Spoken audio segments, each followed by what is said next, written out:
दोस्तों नमस्कार। अभी कुछ दिनों पहले की बात है। मेरी माताजी ने घर की तरफ एक सांप को आते हुए देखा, तो उसने मुझे आवाज़ लगाया कि देखो घर में सांप घुसने जा रहा है। मैं भी थोड़ी भयभीत हुई, लेकिन सामना तो करना था।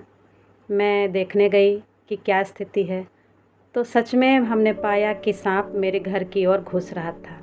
तत्काल में मेरे दिमाग में आया कि एक मोटी बाँस की लाठी लेकर हमने उसे मार दिया, और मारने के बाद में फिर हमने उसे उठाकर फेंक दिया, और ये शोरगुल सुनकर हमारा बेटा घर से बाहर आया और उसने हम लोगों से बहुत गुस्से में बात किया, और वो लगभग हम दोनों से ही बहुत रुष्ट था ऐसे कि वो अपनी दादी से रुष्ट था कि उसने सांप घुसने की सूचना दी, और मेरे से वो रूठ गया इसलिए क्योंकि मैंने सांप को मार दिया।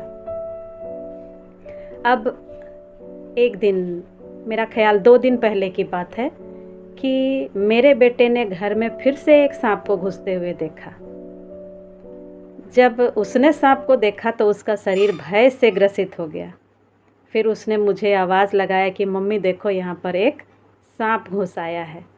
तो मम्मी क्या करोगी? सांप को मारकर निकालना है, सांप को निकाल कर भगाना है, कि इसको मार डालना है? तो डिसीज़न मुझ पर आया। अब फाइनली हमने डिसीज़न लिया कि मेरा बेटा तो रूठ जाता है, तो ऐसा करते हैं, इसको भगाते हैं। भला सांप था, समझदार हम लोग थे, समझ रहे थे स्थिति को। सांप कौन सा समझने जा रहा था? वो बार बार हम लोगों की तरफ फन फैला रहा था, और हमने देखा कि ये थोड़ा सा खाता पीता हुआ सांप है, तो मैं भी डर गई। मैंने मदद के लिए अपने पड़ोसी को बुलाया। चूँकि घर में उस समय तक कोई भी नहीं था, मेरे घर में कोई भी पुरुष नहीं था, तो मैंने अपने पड़ोसी को बुलाया, और उस पड़ोसी ने डिसाइड किया कि सांप को मार देना ही बेहतर है, और फिर उसने सांप को मार दिया।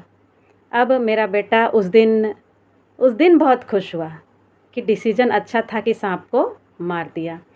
तो मेरा कहना है कि जब तक जो डिसीज़न मेकर होते हैं, उनके डिसीज़न पर आपको विश्वास तो करना ही पड़ेगा। जैसे हमने जो स्थिति देखी, हमने उस पर क्या डिसीज़न लेना है, वो मुझ पर छोड़ दिया जाता तो अच्छा रहता। इसमें रूठने और मुँह फुलाने जैसी क्या बात हुई?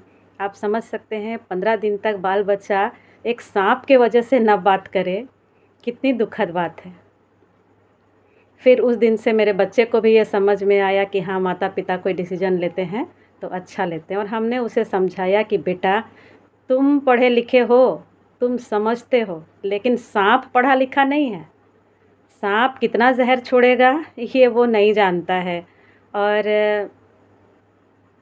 इतना ही कहना चाहूँगी कि अपने माता-पिता के डिसीज़न पर हमेशा विश्वास करें और उनका भरोसा करें। वो जो भी करेंगे अच्छा ही करेंगे। और इतना ही कह कर के मैं अपनी आज की वीडियो यहीं समाप्त करती हूँ। यदि आप लोगों को मेरी बात अच्छी लगी हो तो इस पर लाइक, कमेंट और शेयर ज़रूर करें। जोहार।